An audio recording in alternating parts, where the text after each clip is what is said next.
பல்லாரி நம்ம பல்லாரி வெங்காயம் இருக்குல்ல, பெரிய வெங்காயம் கூட அந்த கீரை இருக்குல்ல, வெங்காயம் கீரை, பல்லாரி வெங்காயம். இந்த பல்லாரி வெங்காயம் கீரையை நம்ம பொடுசா வெட்டி எடுத்துக்கிறோம். வெட்டி எடுத்து அதை நம்ம கூட்டு மாதிரி வைக்க போகிறோம். ஓகேவா? இப்போ தாளசம் பண்ணியிருக்கோம். களி பண்ணியாச்சு.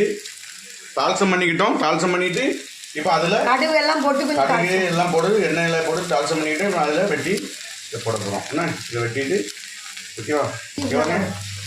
இதை நல்லா பொடுசாக வெட்டி அப்படியே நல்லா எண்ணெய் தாளசம் பண்ணிட்டு எல்லாம் போட்டு தாளசம் பண்ணிக்கிட்டு இந்த வெங்காயத்தை ஒரு 5 நிமிஷம் வேலை. ஆனால் உடம்புக்கு நல்லது. பல்லாரி வெங்காயக்குள்ளே வந்து பார்த்தீங்களா, கடையில் கிடைக்கும் கீரை. பல்லாரி வெங்காயக்குள்ளே கீரைன்னு கேட்டிங்கன்னா கிடைக்கும். ஓகேவா? இப்போ மசாலா நம்ம ரெடி பண்ணிக்கிட்டோம். போட்டுக்க பாருங்க, பொரிஞ்சிட்டு மசாலா ரெடி பண்ணுறோம். 2 பெருஞ்சீரகம், இது 2 சின்ன சீரகம், தேங்காய், நம்ம வெட்டி வச்சுக்க தேங்காய், தேவையான அளவு தேங்காய், மிளகாய், பச்சை மிளகாய், வெங்காயம் வெட்டி வச்சுக்க வெங்காயம் பற்றி நம்ம அரைச்சி வச்சுருக்கோம்.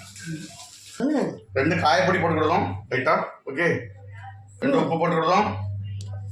அப்புறம் நம்ம அரைச்சி வச்சுக்க மசாலாவும் நம்ம போட்டுக்கிட்டோம். ஓகேவா? நம்ம அரைச்சிக்க மிக்சியில் அரைச்சி வச்சுக்க மசாலா போட்டுக்கிட்டோம். மசாலா போட்டுக்கிட்டோம். பொடி